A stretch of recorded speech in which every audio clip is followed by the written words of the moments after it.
There will be time for you to read the instructions and questions, and you will have a chance to check your work. All the recordings will be played once only. The test is in 4 sections.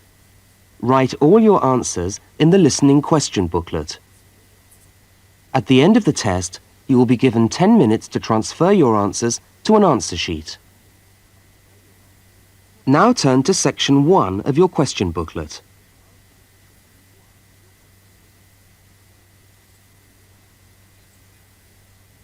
Section 1. You will hear a student inquiring about parking facilities.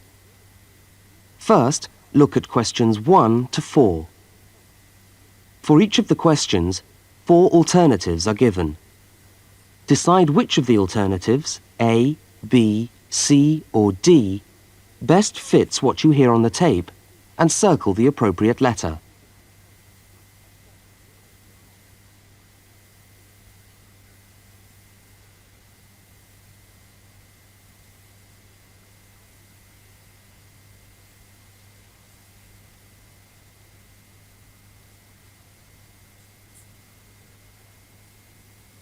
You will see that there is an example which has been done for you.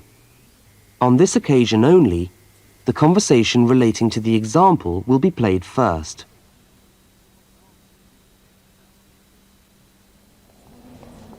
How do you come to the university each day? Train or bus, or do you have a car? Oh, I always walk. I haven't got a car, and anyway, I live quite close.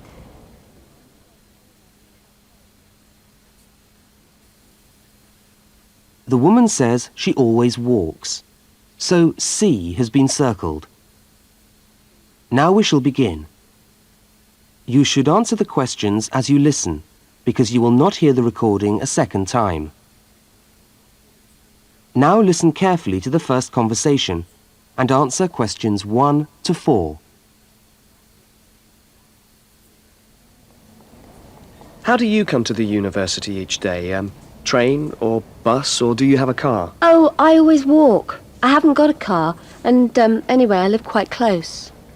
Do you know anything about parking rights on the campus? I was wondering whether students are allowed to park their cars on campus or not.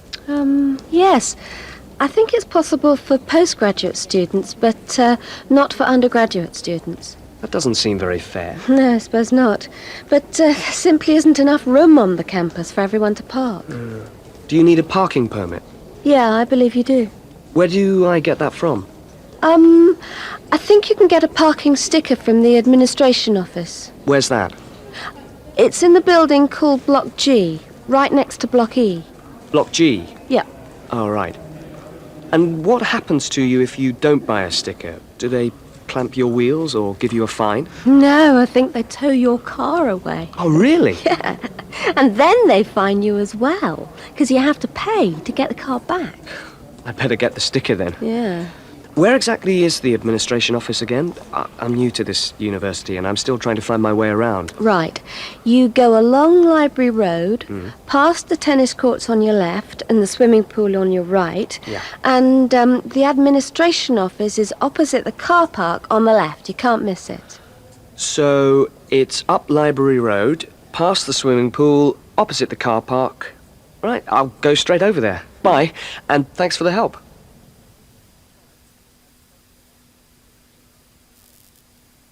Now you have some time to look at questions 5 to 12.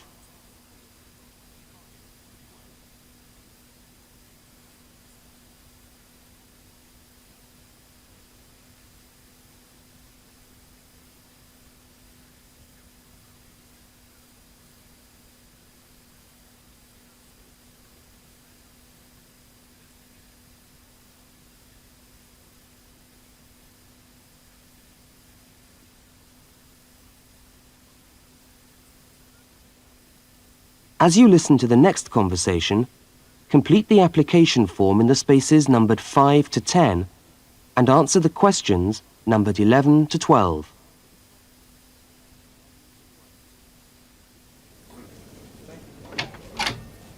Good morning. Can I help you? Yes, I was told to come over here to get a parking sticker. Is this the right place? Yes, it is. Are you a postgraduate student? Yes, I am. Okay. Well, I'll just need to take some details. Your name? Richard Lee. That's spelt L-E-E. Richard Lee. And the address? Flat 13, 30 Enmore Road. How do you spell Enmore? Oh, E-N-M-O-R-E. And that's in the suburb of Newport. N-E-W-P-O-R-T. Faculty? I beg your pardon? Which faculty are you in? Oh, architecture, the Faculty of Architecture. Right. And the registration number of your car? Let me see. LXJ50... Oh, no, sorry. I always get that wrong. It's LJX058K. LJX508K. No, 058K. Ah. And what make is the car? It's a Ford. A Ford. Fine. Well, I'll just get you to sign here, and when you've paid the cashier, I'll be able to issue you with a sticker. All right. Where do I pay? Just across the corridor in the cashier's office. Oh, but it's 12:30 now, and they close at 12:15 for lunch. But they open again at 2:15 until 4:30. Oh, they're not open till 2:15. No. When you get your sticker, you must attach it to the front windscreen of your car. I'm afraid it's not valid if you don't have it stuck on the window. Right, I see. Thanks very much. I'll just wait here then.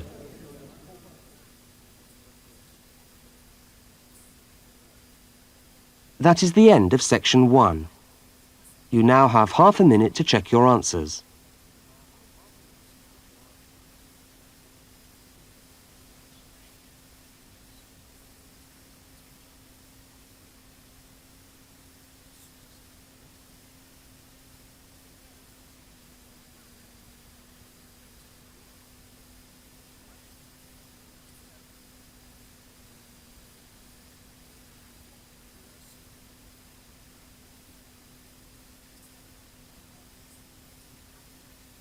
Now turn to section 2.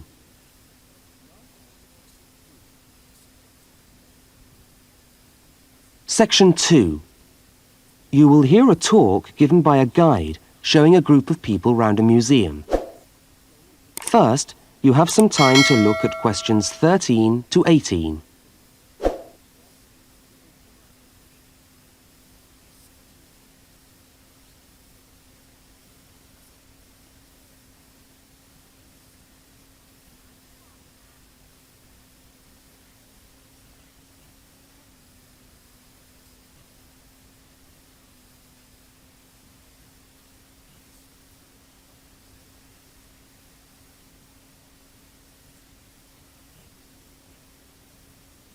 Now listen to the guide and complete the notes by filling in the numbered spaces 13 to 18.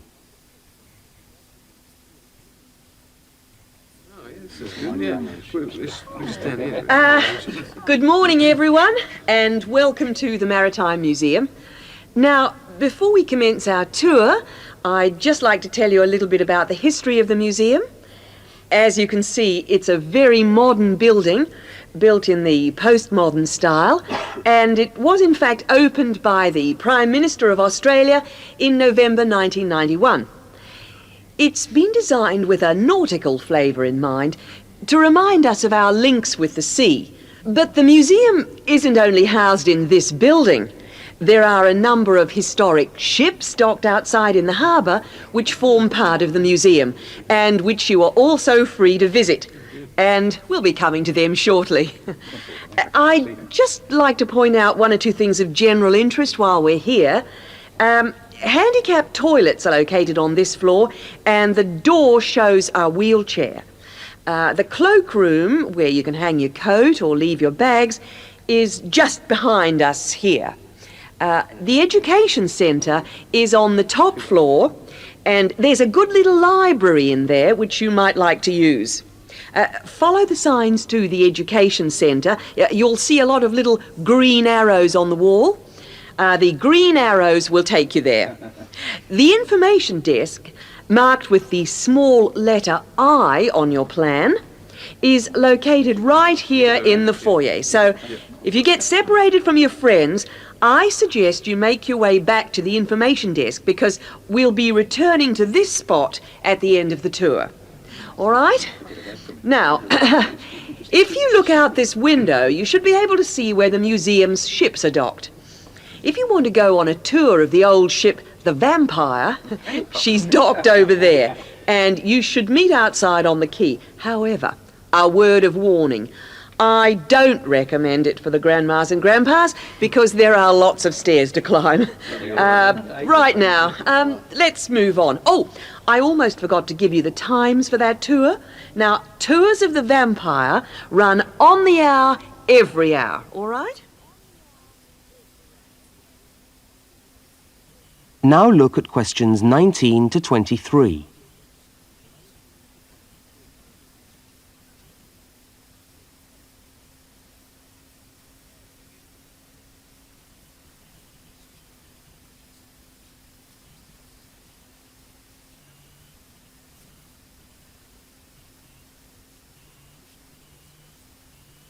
As you listen to the rest of the talk, complete the notes in the numbered spaces 19 to 23.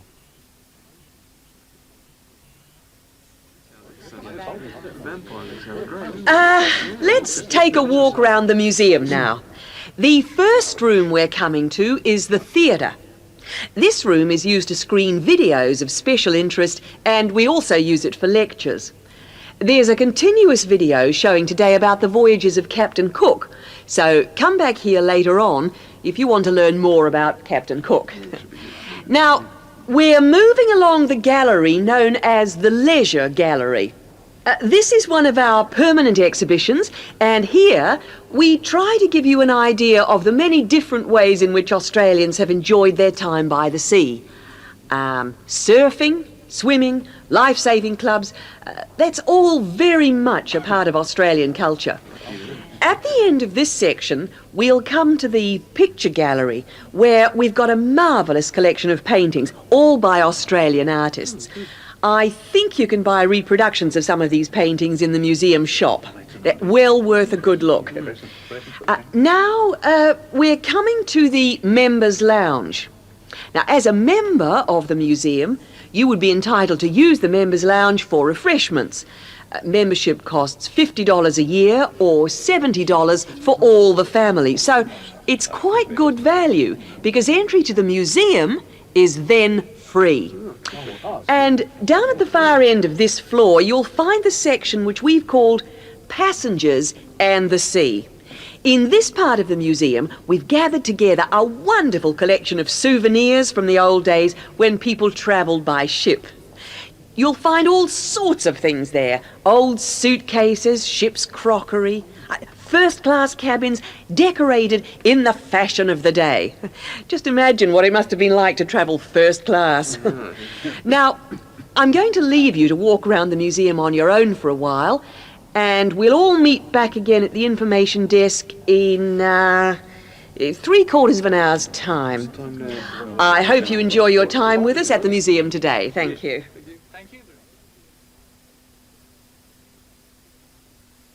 That is the end of section 2. You now have half a minute to check your answers.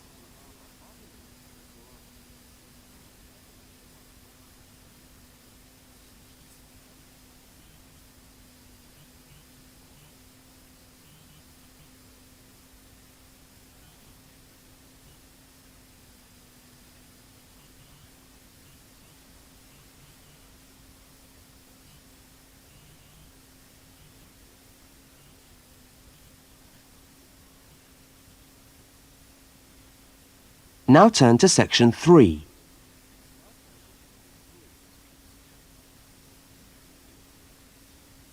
Section 3. In this section, you will hear a university student, Mark, talking to a tutor and another student about a topic he has studied. Now look at questions 24 to 32.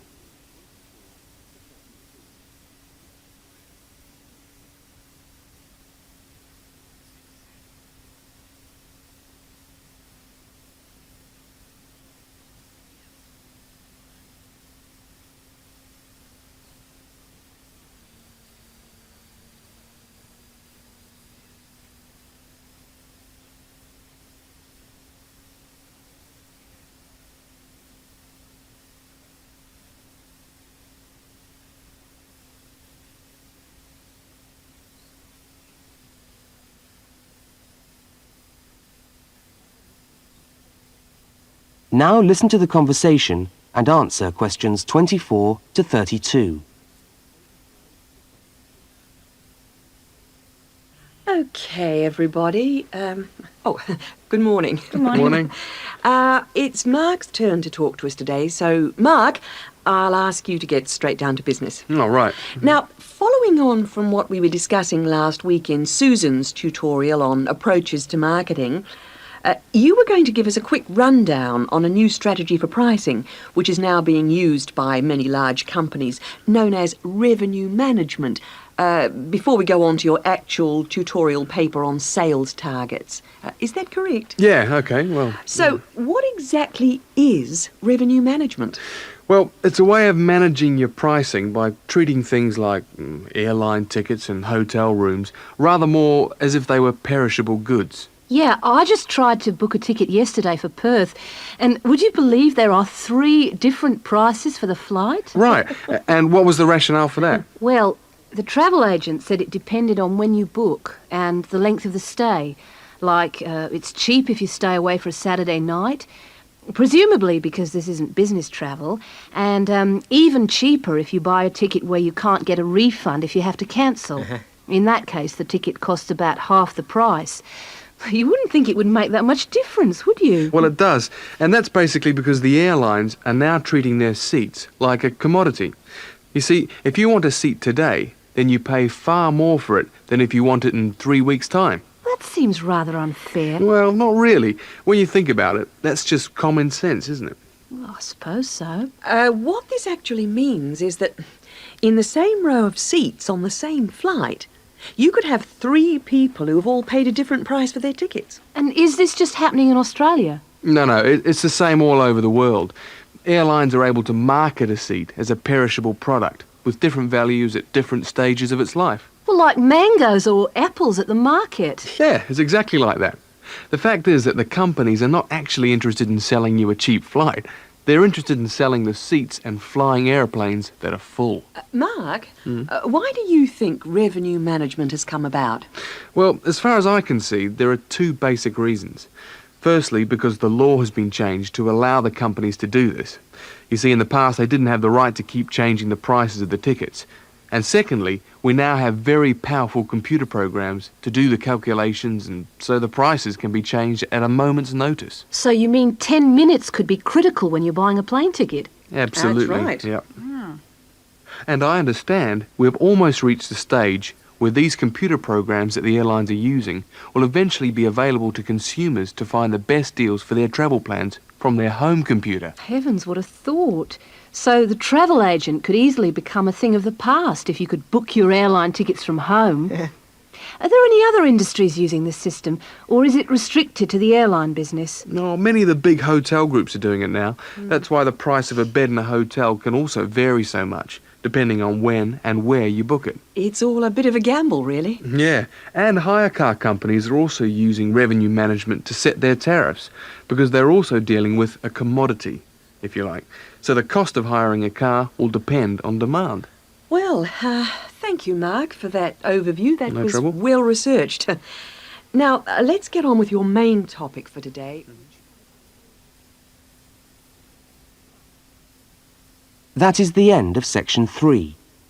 You now have half a minute to check your answers.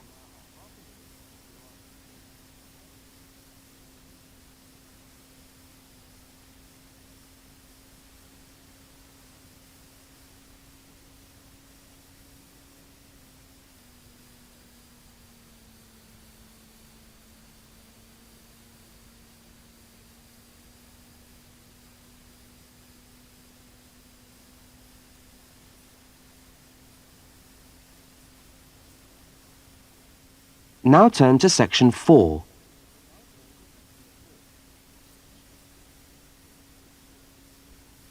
Section 4. You are going to hear a short talk on space management in supermarkets.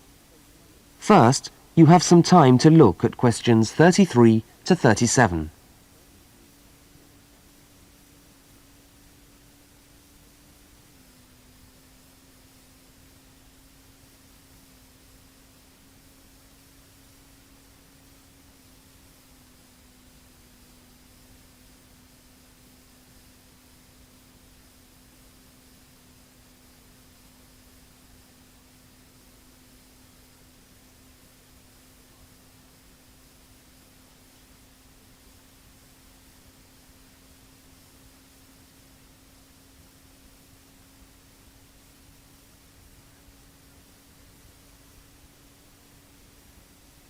Now listen to the first part of the talk and complete the table by filling in the numbered spaces 33 to 37.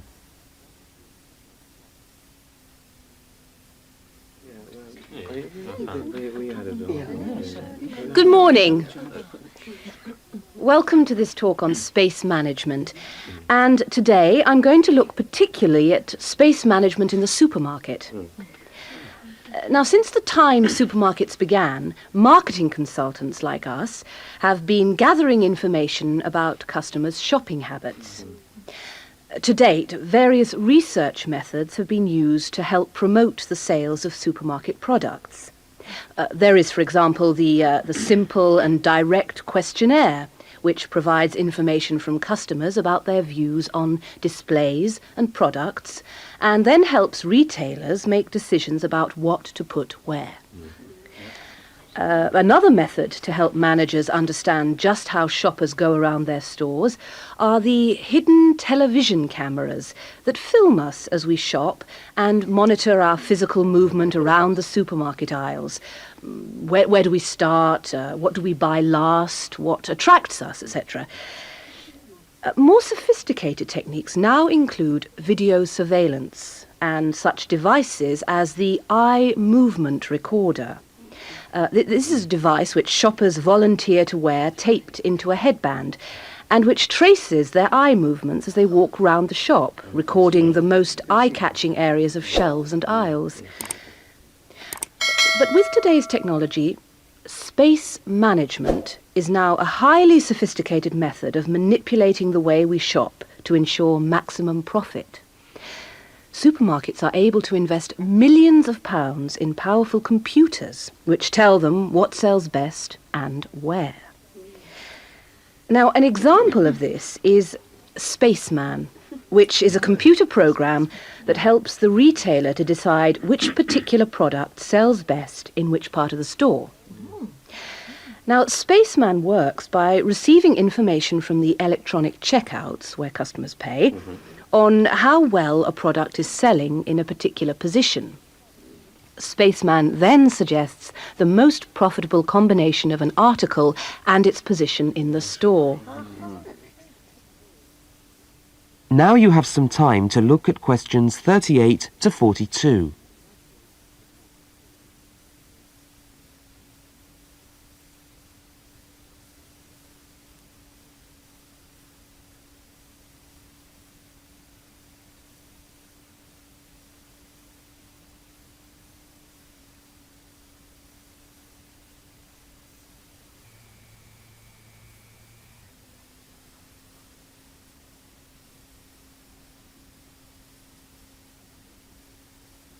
As you listen to the rest of the talk, label the diagram by filling in the numbered spaces 38 to 42. So, let's have a look at what we know about supermarkets and the way people behave when they walk down the aisles and take the articles they think they need from the shelves. Now, here's a diagram of one supermarket aisle and 2 rows of shelves. Here's the entrance at the top left-hand corner. Now, products placed here at the beginning of aisles don't sell well. In tests, secret fixed cameras have filmed shoppers' movements around a store over a 7-day period. When the film is speeded up, it clearly shows that we walk straight past these areas on our way to the centre of an aisle. Items placed here just don't attract people. When we finally stop at the centre of an aisle, we pause and take stock, casting our eyes along the length of it. Now, products displayed here sell well and do even better if they're placed at eye level so that the customer's eyes hit upon them instantly. Products here are snapped up, and manufacturers pay a lot for these shelf areas, which are known in the trade as hotspots. Naturally, everyone wants their products to be in a hotspot. But the prime positions in the store are the ends of the aisles, otherwise known as gondola ends. Now, these stand out and grab our attention. For this reason, many new products are launched in these positions, and manufacturers are charged widely varying prices for this privileged spot. Also, the end of an aisle may be used for promoting special offers, which are frequently found waiting for us as we turn the corner of an aisle. Well, now, eventually, of course, we have to pay. Any spot where a supermarket can be sure we are going to stand still and concentrate for more than a few seconds is good for sales. That's why the shelves at the checkout have long been a favourite for manufacturers of chocolates. Perhaps the most surefire impulse food of all.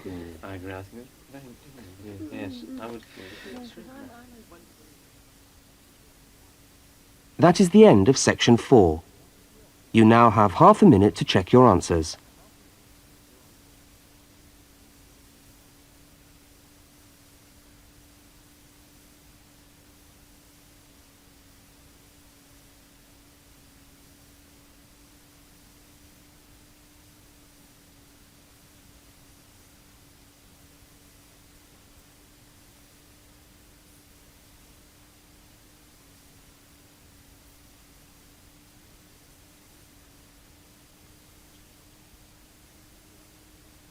That is the end of the listening test. You now have 10 minutes to transfer your answers to the listening answer sheet. Given 10 minutes to transfer your answers to an answer sheet. Now turn to section 1 of your question booklet.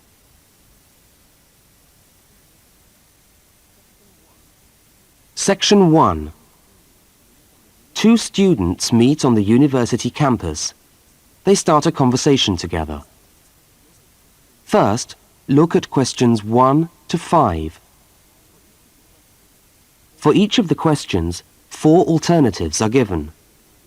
Decide which of the alternatives, A, B, C or D, best fits what you hear on the tape and circle the appropriate letter.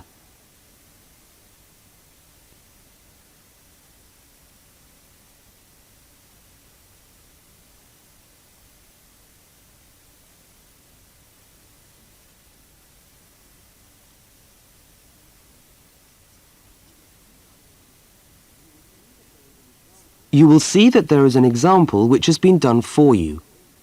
On this occasion only, the conversation relating to the example will be played first.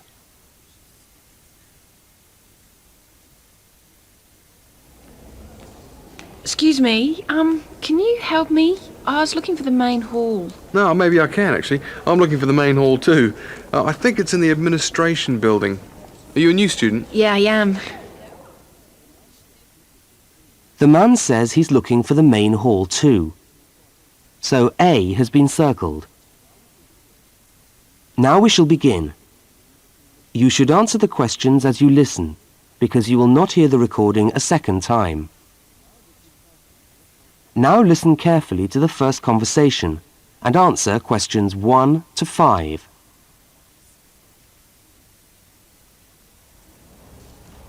Excuse me, can you help me? I was looking for the main hall. No, maybe I can, actually. I'm looking for the main hall, too. I think it's in the administration building. Are you a new student? Yeah, I am. Yeah, I thought you looked as lost as me. I'm trying to find the admin building, too, so that I can register for my course.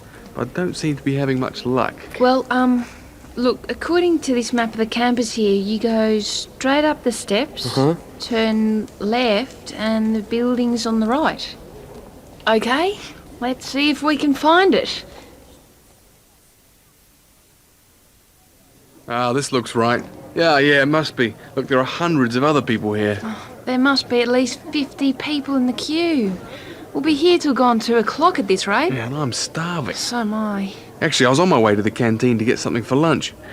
Why don't I go to the canteen and buy something, and you stay here and wait? Good idea. What would you like?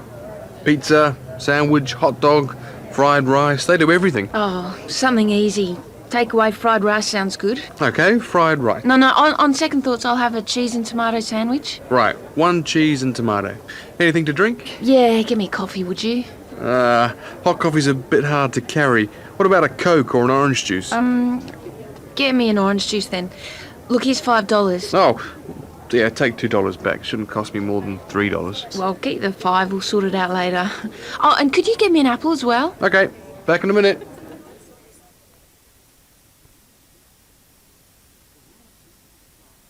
the woman speaks to the clerk about registering at university. Look at questions 6 to 10.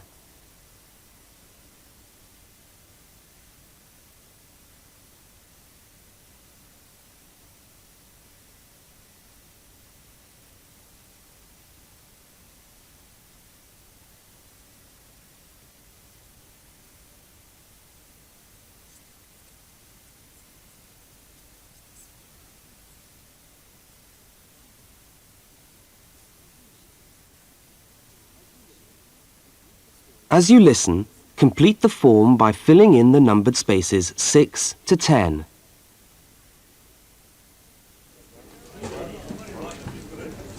Oh, hello. I'm here to register for the first year law course. Oh, I'll just have to fill out this form for our records.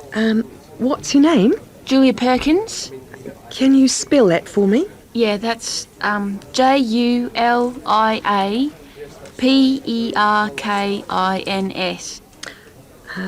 Address?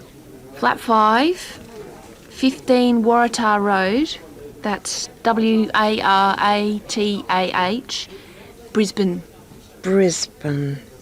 Oh, and your telephone number? Oh, we haven't got the phone on yet. We've only just moved in. Okay, well, can you let us have the number once the phone's connected? And I'll make a note here, to be advised.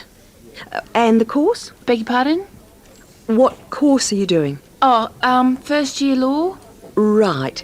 Well, you'll have to go across to the law faculty and get this card stamped, and then you come back here with it and pay your union fee. Oh, thanks very much.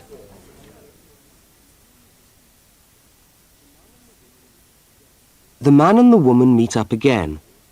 Look at questions 11 and 12 and circle the correct answer.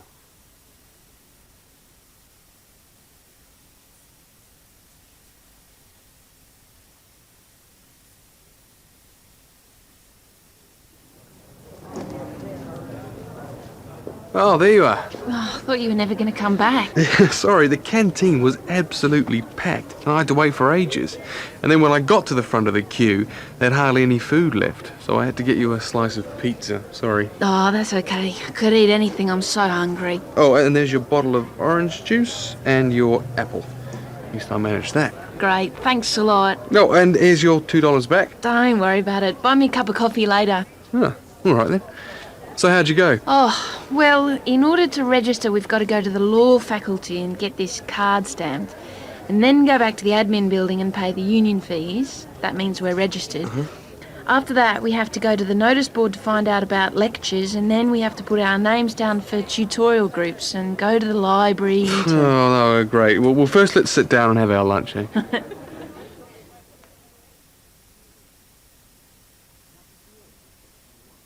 That is the end of section 1. You now have half a minute to check your answers.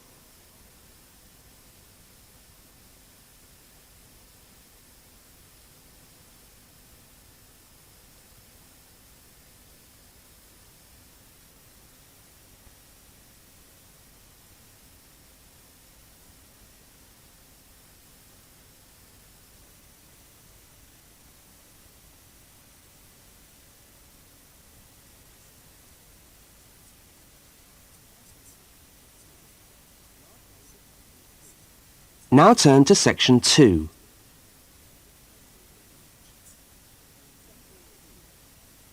Section 2. You are going to hear a talk about banks in the UK. First, you have some time to look at questions 13 to 17.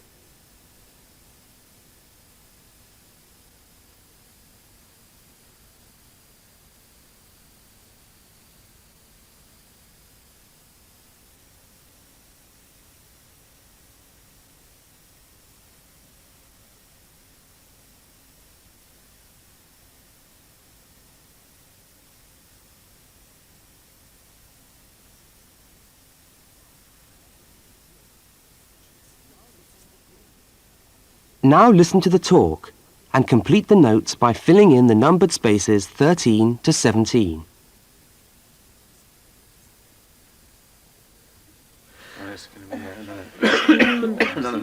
Okay, right. Thanks for turning up today. Thanks for turning up today to this short talk I'm going to give on student banking. Many of you are unfamiliar with the way banks work in this country, and today's talk should just give you a few starting points. I will, of course, answer any questions at the end. Right. Well, as you probably know, you'll need to open a bank account while you're here. It's the safest place to keep your money, and it's best to open an account with one of the major banks. You should each have a handout with the names and addresses. Yeah? Right. There's Barclays in Realty Square, National Westminster in Preston Park, Lloyd's in City Plaza, and Midland in Hope Street. Okay, all these banks offer special student accounts. However, it's important to note that as an international student, you'll not necessarily be eligible for all the facilities offered to resident students. Now, as an international student, you will need to provide evidence that you can fund yourself for however long your course lasts. Banks have different policies, and the services that they'll offer you will depend on your individual circumstances and on the discretion of the bank manager involved. So it's a matter of going there and finding out about your own particular situation. Right. When you do go to open a bank account, you should take some documentation with you. I've already mentioned that you must be able to support yourself. In addition to this, most banks ask you to bring your passport and your letter or certificate of enrolment. Okay? Now, by far the most useful type of account to open is a current account. When you do this, you will actually get what is called a student account, which is a current account with special concessions for students. When you open the account, the bank will give you a checkbook, and you can use this to draw money out as you need it. If you need to write cheques in shops, you'll also need a cheque card. This is really an identity card, which guarantees that correctly written cheques up to the value stated on the card will be honoured by the bank. Okay? Everybody with me so far? Now look at questions 18 to 21.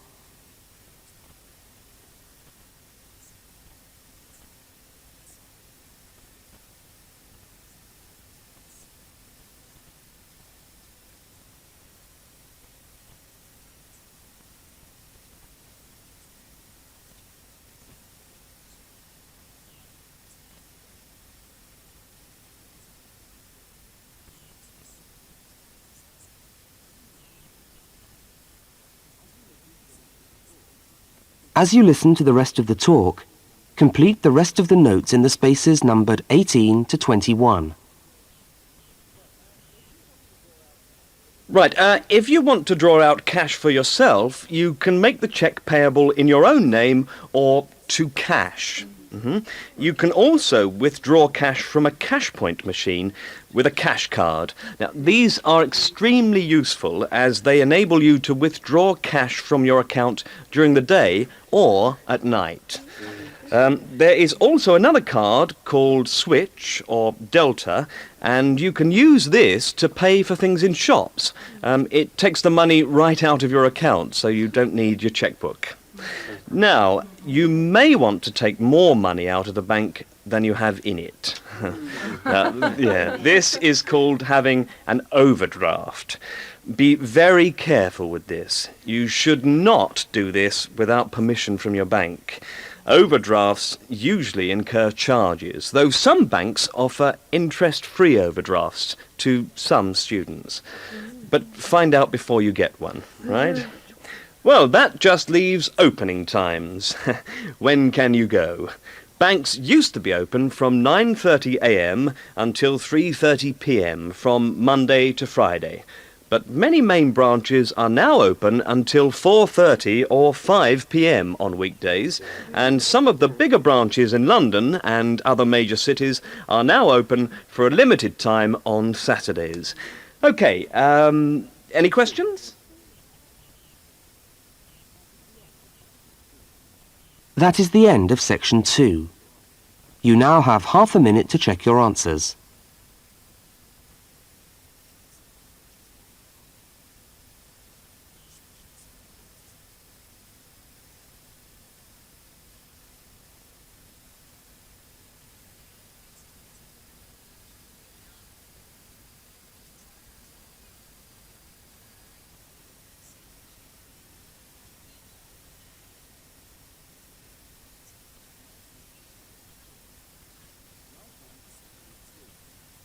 Now turn to section 3.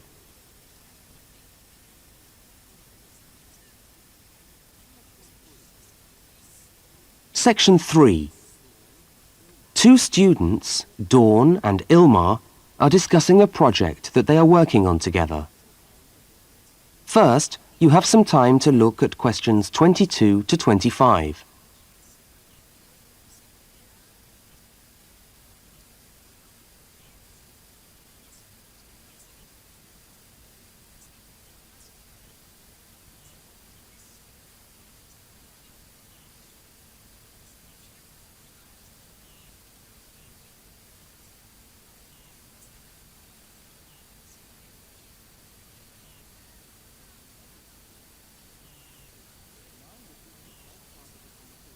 Now listen to the first part of the conversation and complete the fact sheet by filling in the numbered spaces 22 to 25.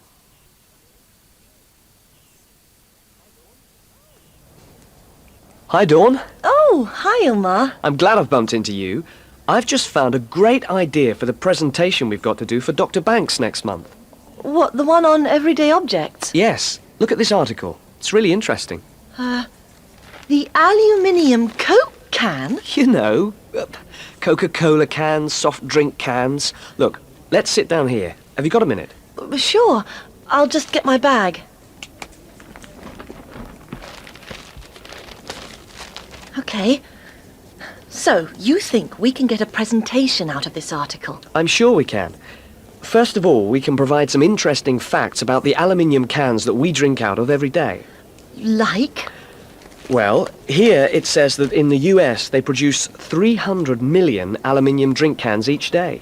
Wow! 300 million! Exactly. That's an enormous number. It says here, outstrips the production of nails or paper clips. And they say that the manufacturers of these cans exercise as much attention and precision in producing them as aircraft manufacturers do when they make the wing of an aircraft. Really? Let's have a look. They're trying to produce the perfect can, as thin but as strong as possible. This bit's interesting. Today's can weighs about 0.48 ounces. Thinner than 2 pieces of paper. From this magazine, say. Yeah, and yet it can take a lot of weight. More than 90 pounds of pressure per square inch. 3 times the pressure of a car tyre. Okay, I agree. It's a good topic.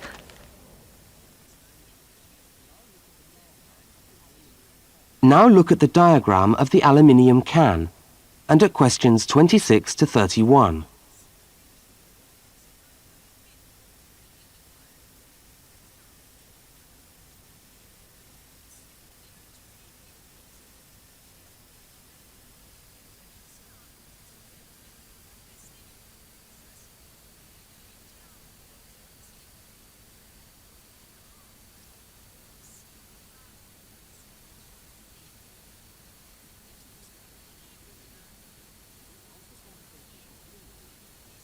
As the conversation continues, label the can by completing the notes in the numbered spaces 26 to 31.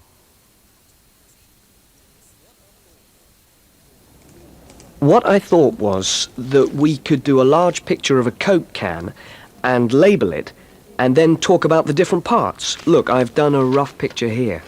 Okay, so where shall we start? Well, the lid is complicated. Let's start with the body first. I'll do a line from the center of the can, like this, and label it body. What does it say? It's made of aluminium, of course, and it's thicker at the bottom.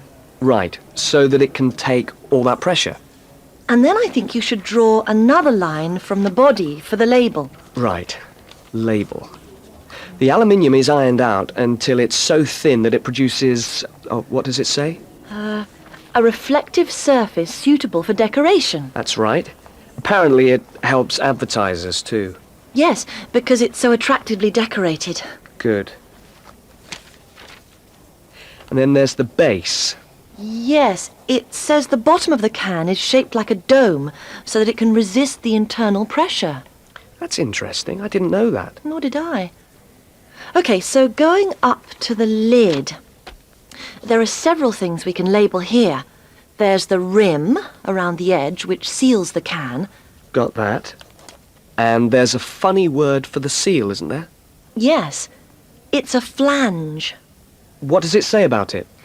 Well, the can's filled with Coke or whatever, and after that the top of the can is trimmed and then bent over to secure the lid. That's right.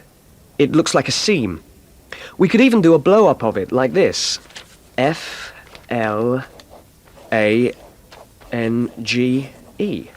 Yes, that would be clearer. I think we should label the lid itself and say that it constitutes 25% of the total weight. 25%? So it's stronger than the body of the can. So to save money, manufacturers make it smaller than the rest of the can. Didn't know that either. So, how do we open a can of Coke? First of all, there's the tab, which we pull up to open the can, and that's held in place by a rivet. I think that's too small for us to include. I agree, but we can talk about it in the presentation. We can show the opening, though. That's the bit of the can that drops down into the drink when we pull the tab. Yeah, hopefully. Sometimes the tab just breaks off. I know. Anyway, the opening is scored so that it pushes in easily but doesn't detach itself. Okay. We can show that by drawing a shadow of it inside the can. Like this. I'll label it Scored Opening. Great. Well, I think we've got the basis of a really interesting presentation. Let's go and photocopy the article. Fine. I'll take it home and study it some more.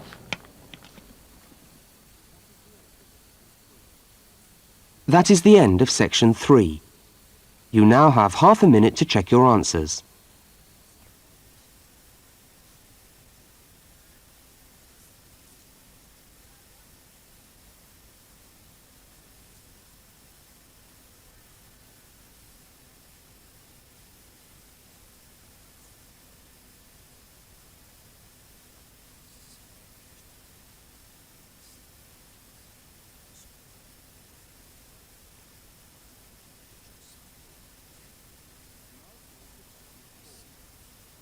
Now turn to section 4.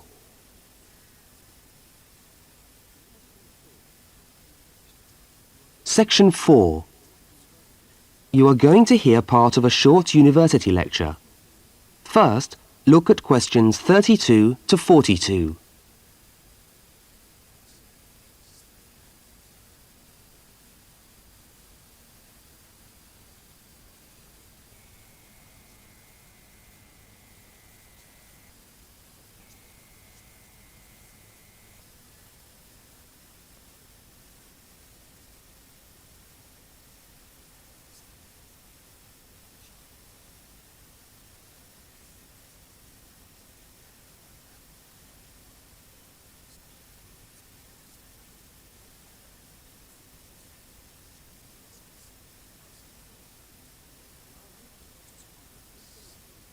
Now listen and complete the lecture notes in the spaces numbered 32 to 42.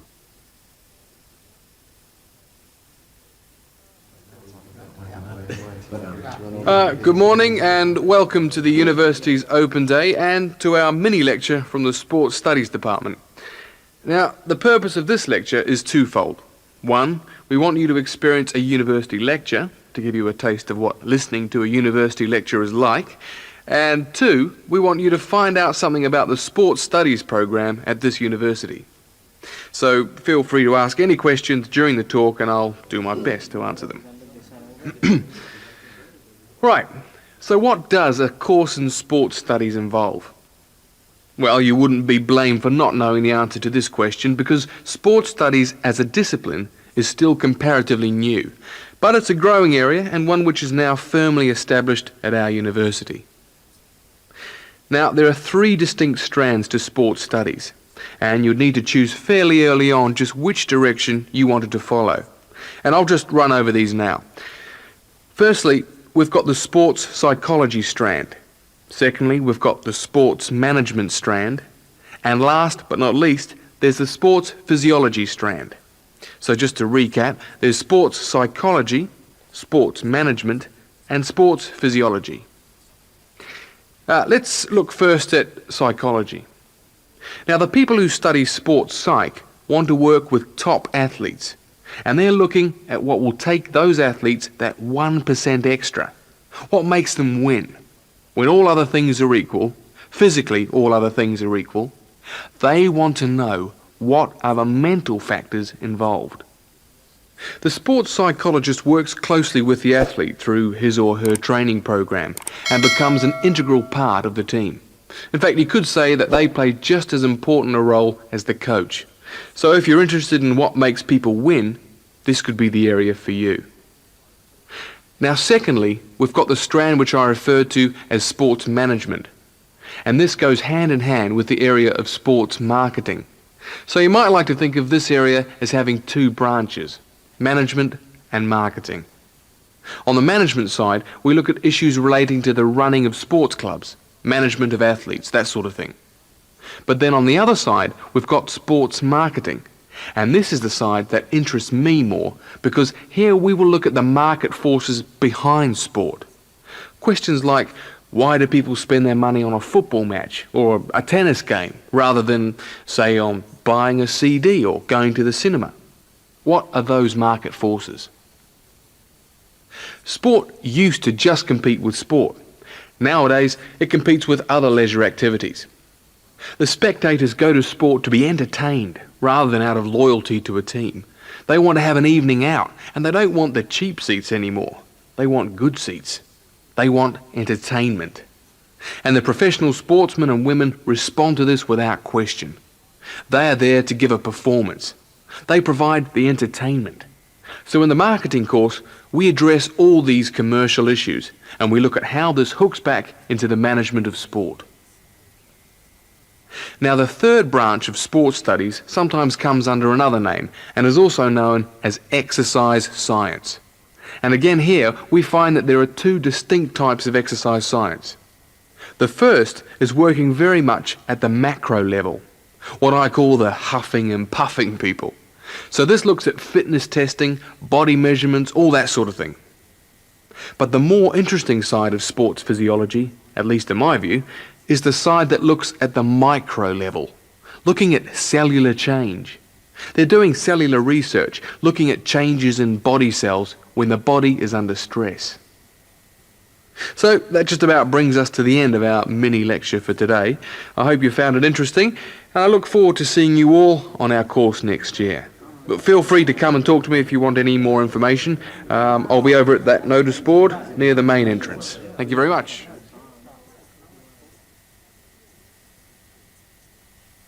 That is the end of section 4. You now have half a minute to check your answers.